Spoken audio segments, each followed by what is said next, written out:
Here we are, live from Music Tree. Okay, let's see if there is anybody connecting today. If you are connecting, just let me know if you can hear me well. If my voice comes through normally because I'm using my headphones. Okay. Ciao Stefania, can you hear me? Do you hear me well? Okay, so today, guys, is about communication. As usual, I have here some notes. You will see me moving my eyes sometimes because I have a lot that I want to tell you. And okay, third day of hum.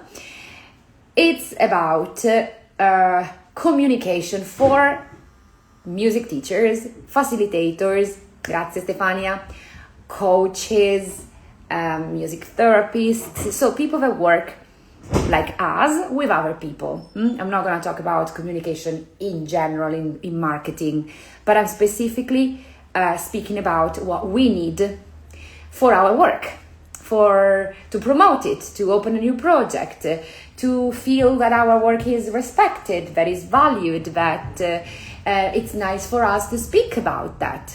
Okay, so we are going to speak about social medias for sure.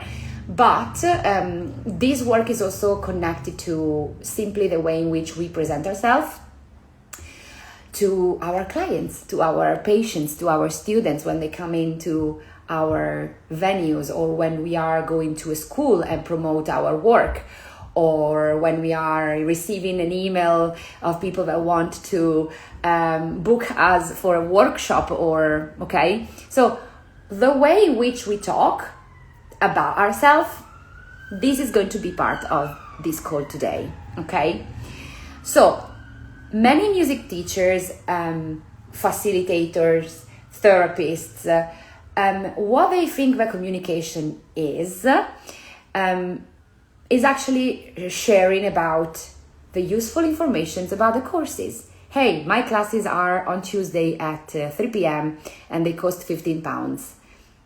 Nope, it's not about that. Second, explanations of what our class is about. My classes are about Gordon's music learning theory, and Gordon's music learning theory is interesting because blah, blah, blah, blah, blah, blah, blah.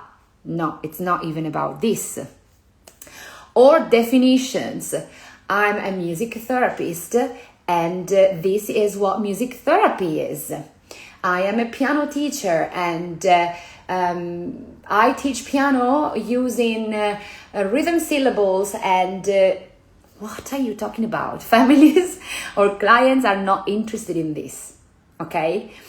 They are interested in connecting with you, in understanding who you are, and especially why they should choose you over another one that is doing your job. Exactly what we do when we decide to buy even a product, okay? I'm gonna try different products and I'm gonna see which one I trust better, because I want this to last. I don't want to pay and this is not gonna work, okay? So what we have to consider is that we need, yes, to give some informations, but the most important thing in reality is an identity-based communication. So we're gonna go back to what I was saying yesterday, okay? Identity, and even the first day, it's all about that. In the first day of hum, I was meaning, okay? So if you haven't listened to the first two sessions, go back and listen to day one, then listen to day two, and day three today is coming for that reason, okay? So when we communicate only through information, we stay at the level of explaining, justifying. Sometimes we justify why we do things or why you should come with me. Educating, okay? But people choose you not because you explain well what you're doing, but they choose you because they know who you are. Again, okay? So communication is not neutral. As I said yesterday about identity, communication is not neutral. It always carry your personality, your identity, your way of leading yourself, okay? Yesterday was about leading, calling yourself a leader, even if you're not a leader. Today is starting from that to get into communication, okay? So again, it's super important to understand how you see yourself, how you see your work, how people can trust your work, and especially how much space, pass me the term, how much space you actually decide to take, okay? So how much you're ready to really say, this is who I am, and that is enough, that is fine, okay? So this is where a lot of people get stuck. Because us, especially the people I work with, we know a lot. We're very good in our job. We have studied an instrument for incredible numbers of years. We have been doing, I don't know, theater, musical theater, acting, performing. We have an incredible numbers of hours of experience connected to what we want to pass to other people, okay? So we know a lot, but somehow our identity is still hidden. Mine is not hidden anymore. That's for sure. Dodò. Otra vez. Okay, so, sorry, I was saying hello to a person that is following now in the 2 words of Portuguese that I know. So obviously, when we're talking about our identity and bringing up, showing up for who we are, and being also able to use our identity to communicate, okay, it goes really beyond social medias, okay? For example, you don't want to show up in your Instagram page bringing an image of yourself, and then you meet the people and it's like, oh my God, you're a completely different person. That's not a good communication, okay? Or I'm just gonna show this part of myself, hoping that nobody really sees me outside of Instagram, because otherwise they will understand that I'm very different. No, what they tell me when they meet me in person is like, okay, we could tell that you have a lot of energy, but when we actually meet you, it's even more, because it really, obviously the screen does change something. So the best way to actually promote your work and promote, your projects is be yourself.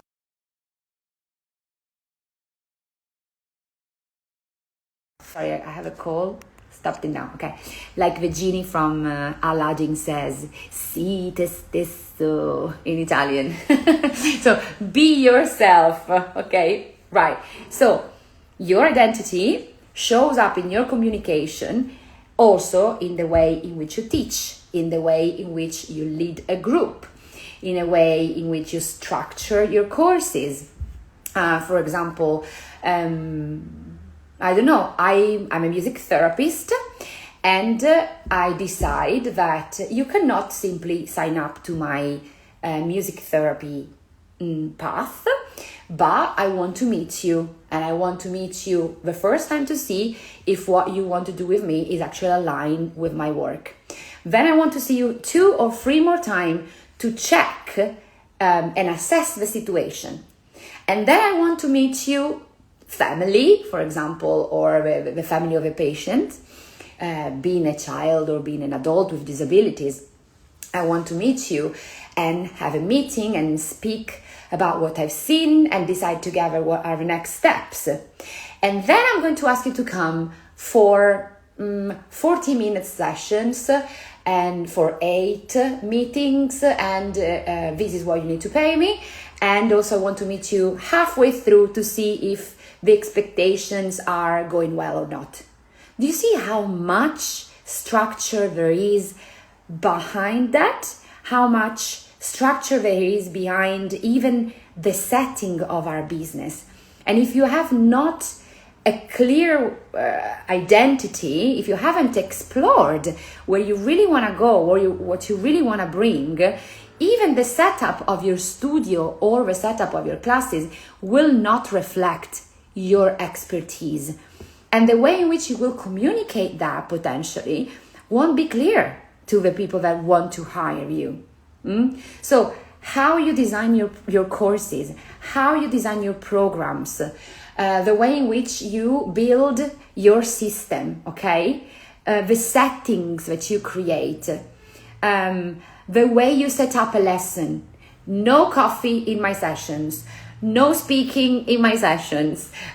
Obviously, I'm just going with the rules now. I never communicate things in this way to people, okay? I'm always very gentle and respectful, but the boundaries that I put, the way in which you hold a group, the way in which you say yes or no to potential requests from your clients, these are still part of your identity and they will reflect in your communication. Okay, so all of this is deeply connected. All of this is really deeply connected in the way in which you perceive your own identity. If you don't fully see yourself, and your work will potentially feel diluted or over accommodating, unclear, people will literally walk over you, okay? But not because it lacks clarity, but just because it lacks direction. So identity and communication are part of the same bubble. Another important point is that when you're struggling to communicate your values, when you're struggling to bring really the right words out in your communication, it's often not a language problem, but it's often a problem of self-awareness and acceptance. Whoa, so many big words. Well, actually, yes, okay, because it's connected with the way in which you present yourself and in the way in which you know about your own nervous system as well. So the way in which you speak, the way in which people perceive you, how deep have you explored those things about yourself? How deeply have you noticed the reaction that people have when they speak with you? So to give you some examples, I grew up in a restaurant. My parents had a restaurant, but my mom was also a music teacher. So I was in the middle of people the whole time, seeing different type of communication, seeing interactions. Then I would go to the hair salon of my grandmother, and I would see how she would speak with her clients, the way in which she was bringing the value to her own work. And then my mom was also directing another music school for a few years in Italy. Not her music school, but she was asked to be the director of that music school. And I was already teaching at that time. So me and her were always, checking on the development of the students, understanding the setup of a school. And that obviously gave me a big opportunity, big possibilities to see how communication was influencing the people in front, how the identity that the people, like my dad, my grandmother, my mom, all of this has really helped me to understand the power of words that we decide to use and the way in which we decide to present ourselves. And then I started working on social medias. And wow, okay, so that was a tricky point, because when you start using social medias, it's like the real world is amplified like 1,000 times, because I don't know who is there. I don't know who is on the other side. I don't know if you will like me or not. I don't know if you will understand what I'm trying to say or not. So I just better be myself. Because if I'm trying to be a person that I'm not, I'm never going to have the same... Well, I'm just not going to waste my time, first of all, because I have no clue of who I am, who I have in front of me right now that is listening to me, okay? So that was a great way to start analyzing myself, my way of speaking, my way of feeling when I was actually showing up online, potentially in front of a whole world, okay? without knowing if it would have gone well or not. So that was a very big learning for me, to just simply say, you know what, I'm just going to be myself. I'm just going to appreciate who I am and bring that type of person here. But trust me, the first sessions that I did online, my first live, my first transmissions on social media, all my transmissions, I mean, this is a word from the 30s probably, I have no clue. Anyway, my brain. The first times I was so scared. I wanted to, bring a specific facade. I wanted to show just some sides of me.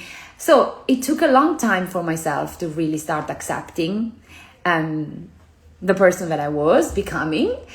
And obviously having the diagnosis of ADHD, well, that was like a magnifying glass to really start working on this and understanding better and better how I work. So communication, it's not about being pushy or about learning the right words or writing the right sentences, although there's a lot of that as well, okay? There's a lot that I've learned and that I teach every day to the people that are working with me. So I check their emails, I check their posts, I read the sentences of their flyers, I read their websites. So obviously that counts a lot, especially when there is a lack of identity. In those situations, there's a lot to do. And it's a beautiful thing because you see the faces of the people saying, oh my God, that's me. I think I can write that I played the flute for 15 years with the best orchestras in north of Europe. Yes, you can write that. It's you. You've done it. It's just so hard sometimes to really see who we are and how beautiful we are and say it out loud. Because we have been taught that if we do it, and obviously if you do it all the time, it becomes annoying. But if you do it, you would be, like all about yourself. So it's about understanding and using the right strategies in this type of communication. So when your identity will become clearer, you will have to simply just go. So a lot less explanation. You don't have to justify yourself as much. The overwork decreases and you will have a lot more time for yourself, a lot more time to do the things that you like. This is always the most important part of this type of work, okay? But now, to close, I just want to say one thing. This change, this understanding and awareness of our own identity, and therefore the transposition, the connection of this understanding into our communication doesn't happen overnight, and it won't definitely happen with this live that I'm doing right now. This is just a little window that we're opening inside a much nicer and deeper and more fun path that each of us can start if you're looking to learn how to communicate better about your work and your persona, okay? So it's not a switch, there's not a rule to understand, but it's really a research in yourself, and that's why I like it, okay? If it was about a switch, I wouldn't do that. This is about helping the people recognizing their potential and then bringing it out in the way that they deserve, okay? So, I'm just having a live. So that's why, for example, in my business programs, you have the hub, okay? The hub is the place where teachers have a possibility to be in contact with me, but also with other teachers every day, okay? Because it's not something that you can learn how to do straight away. So it's a very slow and gentle process that you need to allow yourself to go through, okay? Without shame, without feeling, oh, it has to happen right now. You don't need to push. It just comes. But of course, you need to give yourself the time to go through it. And I realized that without a place like the hub, I was not able to support the people in this long change as much as I wanted, okay? Because really receiving messages of people saying, oh my God, I just realized that, or I'm celebrating right now because what I've been doing, it's a change that I haven't even realized I did. So these are the important things that really would help you, and that helps the other participants, the other teachers to, make this transformation. So I think I said enough about communication. Tomorrow we're going to have another live. It's going to be the 4th of the week. I hope that this one is going to start some vibrations, some new vibrations in yourself, and that those vibrations will make your body react, okay? Your mind react. This is the name of this program that I'm running now here on Instagram, right? It's called Hum. Your background vibration, your body responding little by little, little by little. See you tomorrow.